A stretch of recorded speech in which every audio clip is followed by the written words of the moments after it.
민주당 대선 후보는 이재명 전 지사로 확정이 이미 됐고요. 다음 주 금요일에 국민의힘 대선 후보가 정해지게 되죠. 정치권에선 박빙의 승부가 예상된다며 제3지대 후보 변수에도 관심을 모으고 있습니다. 관련 내용을 톡쏘는 정치에서 짚어보겠습니다.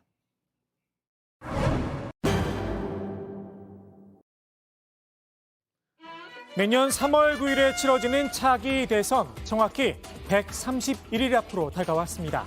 여야의 대선 주자들 선거를 넉 달여 앞두고 치열한 선거전을 벌이고 있는데요. 오늘 나온 여론조사 결과 한번 살펴보겠습니다. 1위와 2위의 격차, 적게는 2%포인트, 많게는 6%포인트 정도가 나고 있는데요. 다음 달 5일 국민의힘의 대선 후보가 확정되고 나면 승부는 더 치열해질 걸로 보입니다. 그래서일까요? 거대 양당 후보들의 등방운이 속에서 버티고선 제3세력 후보들의 지세가 눈에 띕니다. 제1세력과 2세력 차이가 5% 이내입니다. 지금 4, 5%, 7, 8%의 제3세력도 엄청나게 중요해진 그런 선거가 될 것 같아요. 그래서 한 분 한 분 잘 모셔야 되겠다. 특히 민주당 입장에선 5% 안팎에는 정의당 심상정 후보의 지지세 탐이 날 수밖에 없습니다. 더욱이 심 후보가 이런 말까지 슬쩍 꺼냈으니 말입니다.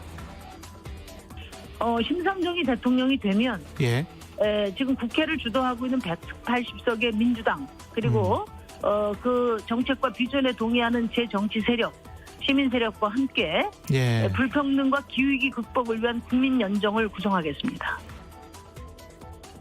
연정이라고 쓰고 단일화라고 읽는다. 이게 우리 정치권의 기본 문법이죠. 민주당 입장에선 심 후보에게 연정을 품기 딱 좋은 멘트였습니다. 진중권 작가가 심 후보를 향해 이중대 근성을 버리지 못했다 쏘아 붙이기까지 했는데요. 심 후보 단일화는 없다 직접 입장을 밝혔습니다. 단일화 얘기는 이제 선거 전략으로 주로 이야기가 되는 거고요. 그건 없다 제가 여러 차례 말씀드렸고. 단일화는 없다. 네. 이제 그러면 6석 정의당이 어떻게 집권할래? 네? 대통령 된다며 이런 질문이 있지 않습니까? 그렇습니다. 이제 제가 대통령이 됐을 때 심상정 정부를 어떻게 구성할 건가? 이제 국정 운영 전략이죠. 예시를 하는 과정에서 저는 좀 오해가 있었다고 생각합니다. 민주당과 연정이 아니라 기후위기 극복에 방점이 있었다는 점도 재차 강조했습니다. 그래서일까요? 녹색당에 정녹 연정을 제안했죠. 이번 대선을 최초의 기후투표로 만들겠다 약속하기도 했습니다. 당초 주장했던 국민연정에서 민주당만 쏙 지운 건데요. 일부 정치권에선 심 후보가 정치적 실수를 했다는 지적이 나옵니다. 연정의 또 다른 이름, 안타깝게도 야합이라면서 말입니다. 아마 심의원 심 후보님이시죠 이제. 그게 저는 약간 좀 속마음을 너무 일찍 드러냈다. 모든 발언의 시기가 있는데 그렇게 생각하고요. 김동연 후보가 제일 화를 낼 때가 캠프 내부에서 일말이라도 이거 연정 우리도 고민해봐야 되는 거 아니냐. 그때는 이제 미팅 끝입니다 그걸로. 제3세력의 힘, 사실 기득권 양당 심판론에 있죠. 특히나 정의당은 지난 총선 이후 문재인 정부 심판을 전면에 내걸어왔습니다. 그런데 민주당과 연정이라 아무리 집권 뒤 구상이라고 해도 앞뒤가 조금 안 맞긴 합니다. 더욱이 민주당 입장에서 정의당은 아직 최우선 순위도 아닙니다. 정의당의 심상정 후보와는 연정 같은 그런 가능성까지 발전할 수 있을까요? 글쎄요. 지금 그런 말씀을 드릴 단계는 아닌 것 같고요. 민주당이 열린민주당과 같이 힘을 합해서 승리할 수 있도록 최선을 다하겠습니다. 민주당의 관심은 정작 이분에게 쏠려 있는 듯도 싶습니다. 문재인 정부 출신의 경제 전문가 김동연 전 경제부총리입니다. 제가 정치 선언하기 전에 민주당 경선 레이스에 들어오라고 전화를 한 20번 하셨을 거예요. 근데 제가 전화를 한 번 받고는 안 받았거든요. 그랬더니 이제는 제 전화 받으시는 거죠 하더니 언제 밥이나 한번 하시죠. 뭐 그런 얘기도 하고. 민주당 입장에서는 민주당과 같이 가는 게 제일 베스트입니다. 김 전 부총리에게 눈독을 들이고 있는 건 국민의힘 쪽도 마찬가지인데요. 특히 김종인 전 비대위원장의 관심이 지대합니다. 김 부총리 같은 사람이 우리나라 정치를 한번 맡아서 해보면 어떻겠는가 하는 얘기를 했는데 이제 드디어 오늘 처음 다시 정치의 하나의 결사체가 만들어지는 것 같습니다. 김 전 비대위원장, 국민의힘 선대위를 이끌 가능성도 점쳐지죠. 김 전 부총리와 사이에 모종의 역할을 할 수도 있을 듯 싶습니다. 다만 김 전 부총리 본인은 여야 양쪽의 구애를 즐기는 듯한 모습인데요.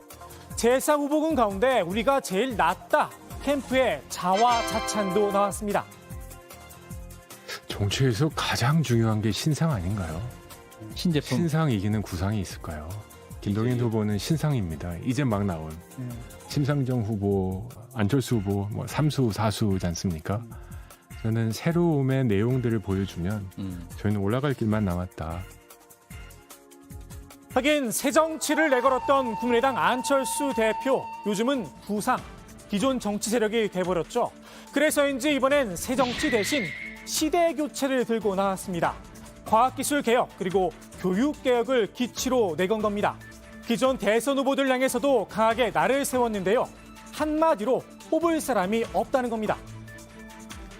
그래서 요즘 세간에서 유행하고 있는 말이 놈놈놈이죠. 놈놈놈. 놈놈놈이 나쁜 놈, 이상한 놈, 추한 놈입니다. 그래서 대선 후보들이 뭐 이런 사람들밖에 안 보인다. 찍을 사람이 없다. 어쩔 수 없이 본인이 나서야 한다는 거겠죠. 여론조사 결과를 빌려 지지 후보가 없는 비율이 30%대라며 우리가 속한 곳이 3지대가 아니라 1지대가 아니냐 이런 주장도 내놨는데요. 그런데 굳이 9월에 발표된 한국 갤럽 조사를 인용했습니다. 다음 주면 11월이죠. 10월 조사 결과도 있는데 말입니다. 그래서 10월 결과 찾아봤습니다. 지지 후보가 없다는 비율 9월보다 6%포인트 정도 더 낮아졌습니다. 안철수 대표 지지율도 0%로 떨어졌다는 건 안 비밀입니다. 사실 제3지대가 제1지대였던 대선은 따로 있습니다. 정몽준 그리고 안철수 바람이 거셌던 2002년과 2012년 대선입니다. 두 사람 모두 단일화 과정에서 탈락하며 대권의 꿈을 이루진 못했지만 한때나마 대선 전국을 주도했었죠. 반면 지금 안철수 대표의 상황, 아직까지는 캐스팅 보터의 역할일 뿐입니다. 그래서일까요? 정치권에선 안 대표의 완주 가능성 낮게 보고 있죠. 특히 국민의힘에서 말입니다. 다만 각자 사정에 따라 방향은 조금씩 다릅니다. 이준석 대표는 안 대표와 단일화에 목매일 필요가 없다는 입장이죠. 안철수 대표와 결별한 지도자는 대통령이 됐고요. 안철수 대표와 통합을 하기 위해 노력했던 지도자는 좀 고생한 분들이 있습니다. 반면 홍준표 의원은 단일화가 반드시 필요하다는 생각입니다. 안철수 후보하고 연대하는 문제는 우리 당 후보 중에서 홍준표만이 가능할 겁니다. 그 나중에 내 후보 되면 보여드리겠습니다. 다른 후보님들보다 정치를 가장 오래 했고 가장 협상도 잘하고 그리고 안 대표와 나름대로의 신뢰관계도 있습니다. 홍준표 캠프엔 자칭 단일화 전문가도 있죠. 당연히 단일화를 해야죠. 저는 사실 그 목적 때문에 우리 또 홍준표 쪽에 가 있습니다. 그런 것을 제가 잘 할 수 있는 사람이거든요. 다들 그 무해무도 그게 친분이 있어요. 뭐 안철수 혹은 김동연 뭐 혹은 지금 뭐 국민혁명당인가 뭐 이런 데들 다 제가 다 잘 압니다. 국민혁명당까지? 국민혁명당 우파 성향이거든. 국민혁명당, 사랑제일교회 목사죠. 정강훈 씨가 이끄는 정당인데요. 그런데 막역한 사이였던 이분은 우파 성향이 아니었던가요? 무슨 이유인지 이름이 쏙 빠졌습니다. 지역 개발에는 아마 나는 우리 안 시장님, 안상수 시장님만한 분이 나는 없다고 생각해요. 인천이 그렇게 바뀔 거는 상상도 못했습니다. 하긴 허경영 대표는 허 대표만의 계획이 있죠. 선거 때마다 등장하는 단일화 시나리오. 정치는 움직이는 생물이니 상상 그 이상의 일이 발생할지도 모를 일입니다. 오늘의 톡쏘는 한마디 허 대표의 제안으로 마무리합니다. 국가혁명당과 국민의당 이 정당 차원에서 서로가 추구하는 정책에 대한 토론과 국민의 뜻을 묻는 국민 경선을 통하여 단일화할 것을 제안합니다. 존경하는 국민의당 안철수 대표님 답변을 기다리겠습니다.